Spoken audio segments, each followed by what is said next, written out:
a un debate hace una semana. ¿Qué pasó con ese debate y sobre qué trataba?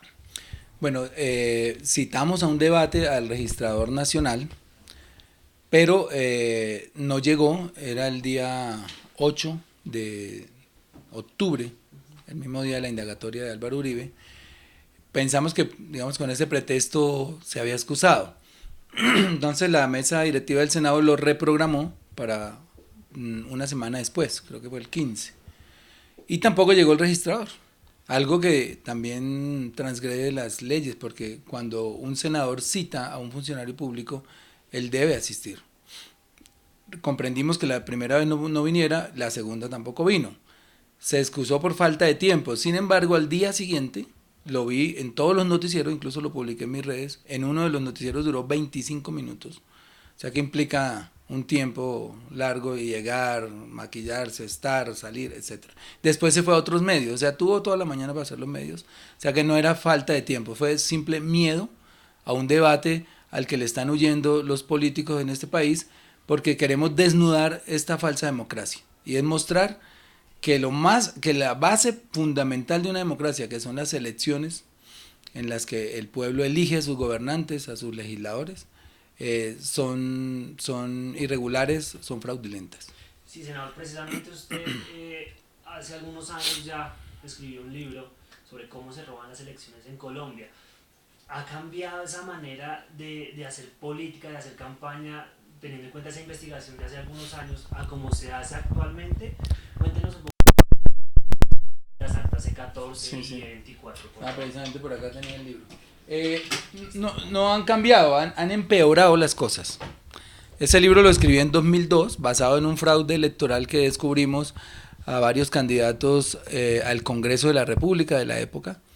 Y mostré en ese libro con evidencias, con pruebas, de hecho las llevé a la fiscalía, cómo varios congresistas se robaron las elecciones de entonces. Cómo adulterando las actas, a veces las actas salen de la mesa electoral perfectamente bien diligenciadas, sin un solo tachón, pero en la transcripción de esos datos, el acta de la mesa se llama E14, al pasarlos al E24, es decir, cuando dictan los datos por teléfono, o cuando el digitador está transcribiendo, le pone más votos al que haya comprado el paquete. ¿El paquete qué es? Hay congresistas o concejales, alcaldes, etcétera, que a los que les quedan faltando votos el día de la elección y le aparecen en el escrutinio. Esos saltos, que llaman salto del canguro, se dan es en la transcripción electrónica de los datos. Entonces este libro, que es de 2002, ni siquiera tenía todavía registrados otras manías que se han popularizado hoy, por ejemplo, como la homogenización del jurado. Y es que inscriben jurados falsos a nombres de empresas, que tampoco existen, ficticias, para que en determinada mesa confluyan 4 o 5 jurados del mismo partido. Obviamente ya estando solos, sin testigos electorales de otros partidos, pues ya imaginan todas las bellezas que hacen. Y son todas estas actas que vemos repisadas o con números adulterados, Como lo que tachonados, sucedió hace un año. como pasó en la elección presidencial. Ok, senador, usted lo mencionaba en diferentes redes sociales y especialmente en algunos trinos, y es esa manera de hacer campaña política por medio de los medios de comunicación, de los dueños de comunicación. ¿Cómo funciona ese tema con esos grandes medios? Es que el fraude es todo un sistema, digamos, toda una operación. Y el fraude arranca primero desde la misma financiación de los partidos políticos, ¿cierto?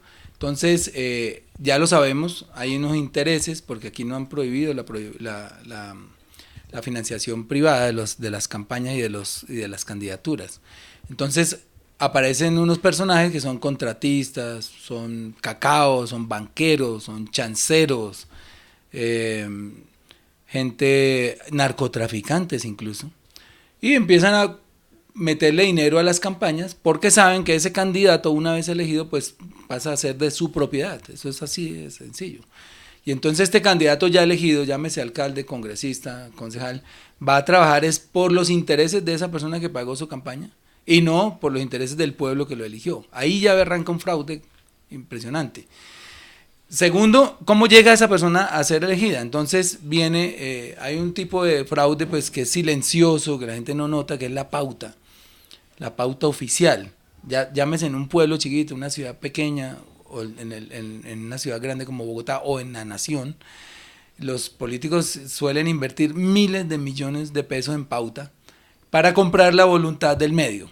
Ustedes lo ven aquí en Bogotá. ¿Cuántas denuncias hemos hecho sobre el metro elevado? Pues Holman hizo 4 años mientras estuvo en el Congreso, en el Consejo de Bogotá, día a día desnudando la corrupción de este contrato corrupto. Yo también hice aquí un debate en la Comisión Tercera del Senado con la presencia del alcalde y los medios no hablan nada de eso. Pero ¿cómo van a hablar si reciben 200.000 millones de pauta en los 4 años? Eso es una locura. Lo mismo pasa, por decir algún pueblo como Neiva, Sincelejo, Girardot. Hay unas pocas emisoras, todas estas personas reciben dinero de la alcaldía y entonces se vuelven ya cómplices, ese silencio se vuelve cómplice, no critican, no dicen nada y ahí empieza otro tipo de fraude y es lavarle la imagen a los corruptos. Después viene el fraude de las encuestadoras. De ese quería en especial hablar porque pareciera ser la forma más discreta de inflar a un candidato o de ganar las elecciones de manera mentirosa. Cuéntenos un poco sobre esas casas de encuestas, quiénes son acá en Colombia, ya muchos seguramente las han escuchado, y qué hay detrás de ellas. Bueno, pues mira, tengo que mirar acá mi último tweet. Las encuestadoras tienen una función, como tú dices, silenciosa, pero muy eficaz, de orientar al electorado, de inducirlo hacia la preferencia de la gente a candidatos que ellos con los que tengan algún compromiso o que sean de sus preferencias. Sí, usted lo publicó y digamos que hablamos de Guarumo, que es una de las principales. Aquí lo tengo. Por ejemplo, de Guarumo descubrimos que uno de sus fundadores, Víctor Muñoz, su hermano también es fundador, hasta el 9 de septiembre de este año, o sea, hace un mes y algo, era uno de los altos comisionados del presidente Duque, el alto comisionado para las tecnologías y algo así.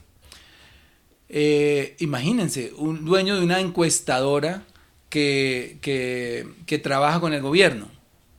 Y son tan evidentes que la encuestadora que más, eso le llaman Guarumo, la encuestadora que más nivel de popularidad le da al gobierno, un gobierno que está de capa caída, un gobierno que no entroniza con la gente, un gobierno que está dejando desmoronar el país. La encuestadora que más le da nivel de popularidad es Guarumo. ¿Y de quién es Guarumo? De su consejero, o sea, eso no tiene presentación. Entonces, está Datexco. Datexco es de un señor José Roberto Arango, cuya familia donó 50 millones de pesos a la familia Duque, a la campaña Duque presidente. O sea, ¿cómo el dueño de una encuestadora va a tener autoridad moral para sacar encuestas sobre una persona a la que le dona plata para su campaña? Eso nos muestra algo muy grave. Y es que esta encuestadora nunca va a tener una objetividad. Obviamente se sabe que es una encuestadora cuyos dueños tienen una tendencia ideológica y a los que no pertenecemos a tendencia ideológica siempre nos van a borrar, a ningunear, como llamamos, o a poner por allá abajo, a ponerle el porcentaje que uno quiera. Pasa lo mismo con Yanjas. Su propietario, uno de los fundadores es Osvaldo Acevedo, quien fue delegado de Álvaro Uribe Vélez en la Junta de la Cámara de Comercio de Bogotá. Y dice Germán Vargas en un tuit hace un tiempo que es un Uribe recalcitrante, un declarado uribista. Imaginen una encuesta de estos señores tratando de organizar los candidatos de una ciudad como Bogotá. Ahí uno ya se da cuenta de las preferencias de las encuestadoras. Está también Inbamer.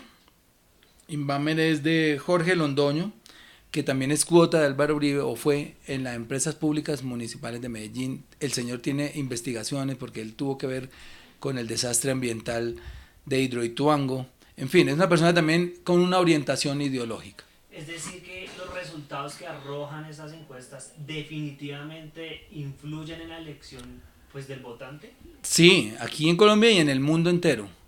Entonces me dicen, ¿cuál sería la solución? ¿Quién le da la licencia a estas encuestadoras? El Consejo Nacional Electoral. ¿Y de quién es el Consejo Nacional Electoral? Pues hay 9 asientos, 8 son de la política tradicional, de liberales, conservadores, Cambio Radical, Partido de la U y Centro Democrático, y uno de la oposición.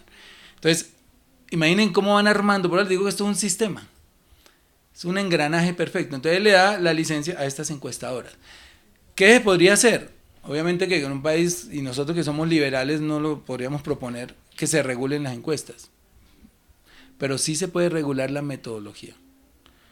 Porque ¿cómo es la trampa? Pues si yo quiero que gane Uribe, estoy hablando del candidato a la alcaldía, pues me voy y hago el mayor número de encuestas en el norte o en los sitios donde uno sabe que él tiene preferencia. Si quiero que gane el otro, me voy a la clase media o las hago por teléfono porque los pobres no tienen, por lo regular no es fácil ubicarlos, están trabajando, alguna cosa, etcétera. Hay una manera de inducir y de que la encuesta parezca real porque ellos entregan una ficha técnica y en esa ficha técnica hay una metodología y etcétera. Pero si, digamos, el Consejo Nacional Electoral regula la metodología, ¿y cuál es? Muy sencillo. ¿Cuántos ricos, cuántos clase media y cuántos pobres hay en Colombia? Entonces, en ese porcentaje usted me hace el favor y me entrega las fichas técnicas, me encuestó 10 ricos, 40 gente de clase media y bueno, el resto en clases populares. ¿Cuántas mujeres hay? 51.4%. ¿Cuántos hombres? 48%. Entonces, en la encuesta tiene que verse reflejada la composición de la audiencia, la composición del país. Si eso se regulara, digamos, ellos ya no podrían hacer tantas trampas, o uno podría, digamos, descubrirlos. Ese es el problema de las encuestas, pero hay otros tipos de fraude. Bueno. Sí, mira, digamos que para seguir avanzando, tú has denunciado también una súper depresión. El candidato de cierto municipio, de cierta zona del país, dice o votan por mí o algo pasa. ¿Qué sucede? ¿Cuáles son esos tipos de amedrentamientos? Esto pasó ahorita, estaba en las redes sociales un video de una candidata, no sé si a la gobernación, del Meta, que está al lado de Álvaro Uribe y le dice a la gente: si ustedes no nos eligen, yo no respondo, o sea, ustedes no van a tener una buena conexión entre el gobierno y este departamento, y en esta administración departamental. Como diciéndole a la gente, o metemos a un uribista para que tenga buena conexión con Duque y Duque nos dé cosas al departamento, bueno, cosas me refiero a infraestructura, salud, educación, en su sueño la gente lo pensará. Y eso es una inducción también al elector, indebida, una presión indebida al elector. Porque quiere decir, entonces si elegimos a una persona que es opositora a Duque, entonces nos van a blanquear en estos 4 años al departamento. Entonces todo eso induce. ¿Qué otras formas para inducir al elector existen? El dinero, la compra del voto, que esa es la peor forma de fraude que ya está institucionalizada en Colombia. El caso de la señora Merlano desnudó algo que ya todos sabíamos y que vemos cada 4 años, pero ya ver casas organizadas, criminales, organizaciones criminales, empresas criminales para comprar votos en masa, pues ya es lo que tiene que aterrar a este país. ¿Y qué ha pasado? Nada, le quitaron la curula a la señora, obviamente era evidente, pero ni siquiera perdió la silla al Partido Conservador. Es el Partido Conservador, ¿verdad? Ni siquiera no, le dieron silla vacía por algún tecnicismo ahí de que ya no se había alcanzado a posesionar, etc. O sea, quien reemplace a la señora va a estar ahí de congresista con votos comprados, tranquilito de la pena. Y yo lo digo acá, y es una pelea que tengo acá, obviamente me van a pedir nombres y pues pruebas de eso no hay, porque yo creo que nadie da una factura cuando vende el voto, como que es que la prueba, sí, no, aquí está, me dio un recibo, no, eso no existe, pero más de medio Congreso compra votos. Listo, señor, para ir finalizando, con todo lo que usted nos ha contado, ¿es la registraduría una entidad corrupta? Sí, la registraduría es una entidad corrupta, tanto en la contratación, que ya vimos cómo a una sola empresa le han entregado de 2010 a hoy más de 2 billones de pesos en contratos, 2 billones, para que se aterren. Todo el escándalo mundial de Odebrecht, en Colombia Odebrecht solo contrató 1.4 billones y él era el dueño del 60% del contrato. O sea que estamos hablando de 700 mil millones de pesos. Odebrecht. Esta empresa, Thomas & Gregg, ha contratado 2 billones en 8 o 9 años y a dedo y directamente. ¿Cómo contratan una cifra tan estrambótica directamente sin licitación? Pues muy fácil. Ellos citan una elección, elecciones en octubre, entonces empiezan a dejar testimonios. Ya pedimos el dinero al Ministerio de Hacienda. El Ministerio de Hacienda nos respondió que no hay plata, que no hay plata. Faltando 2 meses aparece la plata. ¿Qué dice el registrador? Si hago licitación, yo no respondo, no alcanzo a hacer las elecciones, porque pues, no tengo tiempo de hacer la licitación. Entonces, ¿qué hacen? Contratación directa de 2 billones de pesos. Eso es aberrante, realmente. Y en la parte política, digamos, en la parte de fraude electoral, no ha dejado, a pesar de que lo conminó el Consejo de Estado, no ha permitido que los partidos puedan intervenir en el escrutinio vía haciendo una auditoría del software electoral. Precisamente ese software, muchos dicen que es garantía de que sean elecciones correctas, que sea vía electrónica, por lo que hace algunos años pues todo era en un papel. ¿No es garantía el software que tiene actualmente? Cualquier ingeniero de sistemas de primer semestre de la universidad sabe que un sistema se puede envenenar o le pueden dar unas órdenes vía logaritmos. Para que yo le ponga un caso, por ejemplo, en la elección presidencial, no estoy diciendo que pasó, es posible, pero un supuesto. Le habían podido dar la orden los ingenieros del software para que cada vez que entrara un voto de Duque contabilizara 1.1 votos. Entonces, si son 10 millones de votos, estamos hablando de 1 millón de votos. Poniéndole de 1, o sea, nada evidente. Y también software, cada vez que entre un voto de Petro, contabilice 0.9. Entonces le están bajando otro millón a él. Ahí se puede justificar los 2 millones de distancia. No estoy diciendo que pasó. Entonces, ¿cómo se soluciona eso? Que los partidos tengan el código fuente para entrar a hacer la auditoría con sus ingenieros. No lo quiere entregar. Hasta el Consejo de Estado le pidió que lo hiciera y no lo quiere entregar. ¿Por qué? Ahí está la pregunta. Ok, senador, ya finalizar. ¿Cuál es la invitación al electorado para este 27 de octubre? Bueno, mira, para que esta entrevista no se vuelva política, yo lo que le pido a la gente es que tenga inteligencia para votar. No crea en el voto útil, que eso es a lo que nos inducen las encuestas falsas. Es decir, van ganando estos dos, o sea, los dos que les convienen a ellos y a su grupo económico, entonces voten por estos dos, lo demás es perder el voto. Entonces, ¿qué pasa ahí? Pues que la gente que, por ejemplo, va a votar por un candidato que tiene 10, 15%, dice, no, este ya no va a votar, entonces me voy a votar porque tiene 25%. No, voten a conciencia, pierdan o ganen, esa es la invitación. Y unos síntomas que ustedes los tienen que saber. Cuando un candidato está gastando mucho dinero, por ejemplo, hay candidatos que están gastando aquí cerca de 5.000 millones de pesos. Lo están haciendo porque están respaldados por unas chequeras muy grandes que tienen intereses en saquear la administración. Entonces, por decir algo, un alcalde de Bogotá se gana en los 4 años 1.000 millones de pesos, 800, 1.000 millones de pesos con descuentos. ¿Por qué le mete 5.000 a la campaña? ¿Cuál es el afán de ganar y de regalarle 5.000 pesos, 5.000 millones al Estado? No. Meten 5.000 para sacar 10 veces eso. ¿Y quién es el que lo va a sacar? El que les metió los 5.000. Entonces lean quiénes están financiando los candidatos en Bogotá. Y van a encontrar que hay unos que están financiados por los grupos económicos, por contratistas del Estado, por constructores.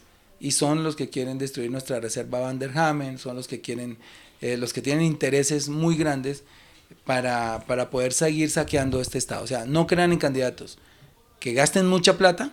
Esos candidatos llegan con toda la independencia perdida. Ya no tienen la independencia para sentarse a tomar las decisiones que necesita que el pueblo que se tomen. Senador Bolívar, muchas gracias nuevamente por su tiempo y bienvenido siempre a Contravía. Listo, muchas gracias.